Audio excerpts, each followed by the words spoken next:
গুৱাহাটী উচ্চ ন্যায়ালয়ে আজি যি সাংসদ নৱহৰণীয়াৰ ৰাজনৈতিক কেৰিয়াৰ সন্দৰ্ভত ৰায় প্ৰদান কৰিলে সেই ৰায়ক লৈ এই মুহূৰ্তত সংবাদমেল সম্বোধন কৰিছে অসম চৰকাৰ মহাধিবক্তা দেৱজিৎ লন শইকীয়াই আমি পোনে আপোনালোকক সংবাদমেলৰ মাজলৈকে লৈ গৈছো ষ্টেট লেভেল কমিটিয়ে দিয়া অপিনিয়নটোৰ এগেইনষ্টত নৱ কুমাৰ শৰণীয়াই 4 মাৰ্চ তাৰিখত গুৱাহাটী উচ্চ ন্যায়ালয়ত এখন ৰিট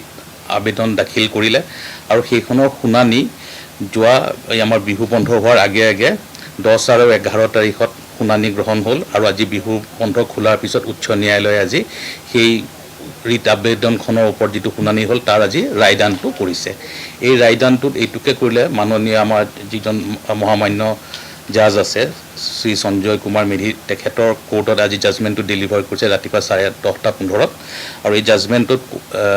নৱ কুমাৰ শৰণীয়াই যিখন ৰিট আবেদন দাখিল কৰিছিলে সেই ৰিট আবেদনখন খাৰিজ কৰিছে। অৰ্থাৎ নৱ কুমাৰ শৰণীয়াই কোনো ধৰণৰ গুৱাহাটী উচ্চ ন্যায়ালয়ৰ পৰা আজিৰ তাৰিখত কোনো ৰিলিফ নাপালে আৰু তেওঁ আমাৰ ষ্টেট গভৰ্ণমেণ্টৰ যিখন ষ্টেট লেভেল স্ক্ৰুটিনি কমিটি আছিলে সেই কমিটিয়ে যিটো অপিনিয়ন দিছিলে 12 জানুৱাৰী 2024 চনত আৰু কেনচেল কৰিছিলে 20 জানুৱাৰী 2000 চনত এই গোটেইকেইটা ডিচিশ্যন আপিল কৰিছে অৰ্থাৎ বৈধ বুলি ঘোষণা কৰিছে আৰু লগতে উচ্চ ন্যায়ালয়ে এইটোকে ক'লে যে নৱ কুমাৰ শৰণীয়াৰ যেতিয়া কমপ্লেইনটো পোৱা গৈছিলে তাৰ ওপৰত যিটো এনকুৱাৰী কৰিছিলে ষ্টেট লেভেল এনকুৱাৰী কমিটিয়ে সেই কমিটিয়ে যিখিনি নিৰ্দেশনা দিয়া আছে সুপ্ৰিম কোৰ্টৰ হওক বা অসম চৰকাৰৰ ডিপাৰ্টমেণ্টেল গাইডলাইন্স আছে সেই গাইডলাইন্সখিনিত কোনো ধৰণৰ ভায়লেশ্যন হোৱা নাছিলে, কোনো ধৰণৰ নৱ কুমাৰ শৰণীয়াৰ এগেইনষ্টত বায়াছ ডিচিশ্যন লোৱা হোৱা নাছিলে,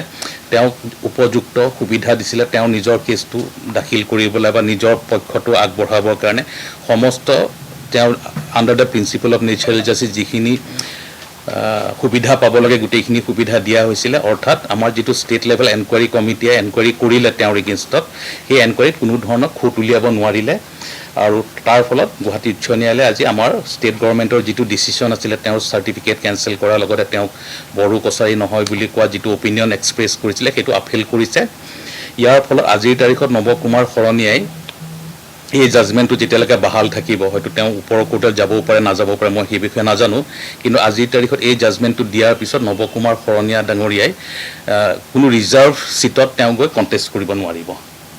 তেওঁ যিহেতু কোকৰাঝাৰ এটা ৰিজাৰ্ভ কেটেগৰীৰ ছিট হয় সেই ছিটটোত তেওঁ 2014 আৰু 2019 চনত লোকসভাৰ কাৰণে নিৰ্বাচিত হৈছিলে, কিন্তু আজিৰ তাৰিখত যিহেতু এতিয়া আকৌ সমাগত ইলেকশ্যন আহি আছে কাইলৈ হয়তো সেই সমষ্টিৰ last date of filing of nomination আছে, কিন্তু এই জাজমেণ্টটো আজি দিয়াৰ পিছত এইটো অন্য কোৰ্টত যেতিয়ালৈকে লৈ যোৱা নহয় বা এই জাজমেণ্টৰ ওপৰত যেতিয়ালৈকে ইণ্টাৰফিয়াৰেঞ্চ নহয় নৱ কুমাৰ শৰণীয়াই কোকৰাঝাৰত এটলিষ্ট ইলেকশ্যন খেলিব নোৱাৰে। আৰু উচ্চ ন্যায়ালয়ে আজি বৰ্তমান খুব গুৰুত্বপূৰ্ণ অপিনিয়ন দিছে। এটা খুব গুৰুত্বপূৰ্ণ অপিনিয়ন এইটোৱে যে নৱ কুমাৰ শৰণীয়াক যেতিয়া চাৰ্টিফিকেট দিছিলে অল আছাম ট্ৰাইবেল সংঘই 2011 চনত কোনো ধৰণৰ কোনো কাগজ পত্ৰ নোহোৱাকৈ কোনো ভিত্তি নোহোৱাকৈ without any evidence without any materials সেই চাৰ্টিফিকেটখন দিয়া বুলি কৈছে। লগতে এইটোও কৈছে যে নৱ কুমাৰ শৰণীয়া নিজৰ 41 বছৰ বয়সলৈকে কোনো ধৰণৰ চিডিউল কাষ্টৰ বা চিডিউল কাষ্ট প্লেইনছৰ চাৰ্টিফিকেট লোৱাৰ কোনো ধৰণৰ তেওঁ কোনো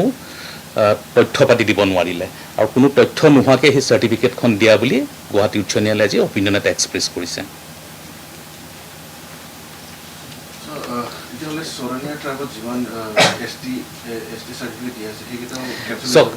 গুৱাহাটী উচ্চ ন্যায়ালয়ে আজি জাজমেণ্টত এটা খুব ক্লিয়াৰ কথা কৈছে, মানুহৰ ছাৰ নেম অৰ্থাৎ টাইটেলটো লৈ বা উপাধি লৈ পেলাই কাষ্টৰ কেটেগৰীত নপৰে। কাষ্টৰ কেটেগৰীত পৰিবৰ কাৰণে উচ্চতম ন্যায়ালয়ে যিটো মাধুৰী পাটিলত কৈছিলে এফিনিটি টেষ্ট কৰিব লাগে। অৰ্থাৎ ছাপ'জ আপোনাৰ চাৰ্টিফিকেটখন আমি চাব খুজিছোঁ, আপোনাৰ এগেইনষ্টত কোনোবাই কমপ্লেইন দিছে, চ' আপোনাৰ পৰিৱেশৰ মানুহৰ লগত গৈ সেই কথা বতৰা পাতিব আপোনাৰ সঁচাকৈ আপুনি সেই ট্ৰাইবেল কাষ্টৰ মানুহ হয়নে নহয়, আপোনাৰ ফেমিলিৰ বাকীসকলক চাব। এতিয়া নৱ কুমাৰ শৰণীয়াৰ ক্ষেত্ৰত আমাৰ যিটো ভিজিলেঞ্চ